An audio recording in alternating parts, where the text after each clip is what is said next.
Hello everyone, welcome to my channel.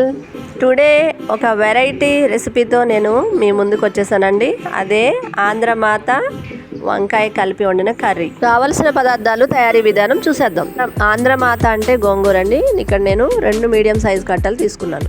నేను తీసుకున్న వంకాయలు చిన్నవి కాబట్టి 6 నుండి 7 తీసుకున్నానండి. పెద్దవి అయితే 4 నుండి 5 సరిపోతాయి. మీడియం సైజ్ ఉల్లిపాయ 1. నేను 7 నుండి 8 పచ్చిమిర్చి తీసుకున్నానండి. గోంగూర పుల్లగా ఉంటుంది కాబట్టి పచ్చిమిర్చి ఎక్కువ వేసుకోవాలి. మీరు ఎంత కారం తినగలరో దానిని బట్టి పచ్చిమిర్చి తీసుకోండి. రుచికి సరిపడా ఉప్పు, నేను కళ్ళుప్పు తీసుకున్నాను. కారం, ఒక కడాయిలోకి 2 లోటాల నీళ్లు తీసుకొని ఆ నీటిని బాగా కాగనివ్వాలి. కాగిన తర్వాత ముందుగా వాష్ చేసి పెట్టుకున్న గోంగూరను వేసుకోవాలి. గోంగూర ఉడికిన తర్వాత గోంగూరలో ఉన్న వాటర్ని వడపోసి తీసేయాలి. గోంగూరలో ఉన్న జిగురును తొలగించడానికి ఇలా చేస్తాం. మరలా ఒక కడాయి తీసుకుని దానిలో 1 గ్లాస్ వాటర్ వేసుకోవాలి. వాటర్ కొద్దిగా బాయిల్ అయిన తర్వాత ముందుగా ఉడకబెట్టుకున్న గోంగూరను వేయాలి. దీనిలో సన్నగా పొడవుగా కట్ చేసుకున్న పచ్చిమిర్చి, సన్నగా తరుగుకున్న ఉల్లిపాయ ముక్కలు, చిన్న ముక్కలుగా కట్ చేసుకున్న వంకాయ ముక్కలు వేసి దీనికి కొద్దిగా పసుపు, కావలసినంత కారం యాడ్ చేసుకుందాం.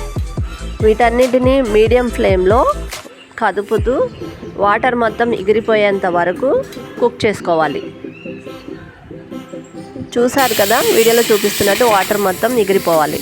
ఇప్పుడు స్టవ్ ఆఫ్ చేసి కడాయిలోకి రుచికి సరిపడా ఉప్పు వేసుకొని కావాల్సినంత కన్సిస్టెన్సీలో రుబ్బుకోవాలి. ఇప్పుడు వేరే కడాయిలోకి తాలింపుకు సరిపడా ఆయిల్ తీసుకొని తాలింపు సరుకులు ఒకదాని తర్వాత ఒకటి యాడ్ చేసుకోవాలి. వెల్లుల్లి, ఆవాలు, జీరా అండ్ సాయిపప్పు, ఎండుమిర్చి, కరివేపాకు. తాలింపులోకి ముందుగా రుబ్బి పెట్టుకున్న గోంగూర మిశ్రమాన్ని యాడ్ చేయాలి. అంతేనండి, యమ్మీ యమ్మీ గోంగూర వంకాయ కర్రీ రెడీ. టేస్ట్ చాలా బాగుంటుందండి. మీరు కూడా ఒక్కసారన్నా ట్రై చేయండి. మరిన్ని వంటల కోసం మా ఛానల్ని సబ్స్క్రైబ్ చేయండి. మా వంటలు నచ్చితే కనుక లైక్ చేయండి, షేర్ చేయండి, సపోర్ట్ చేయండి. Thank you everyone.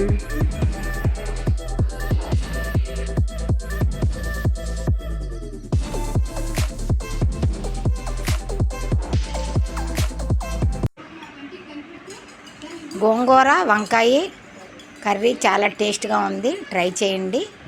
Thank you.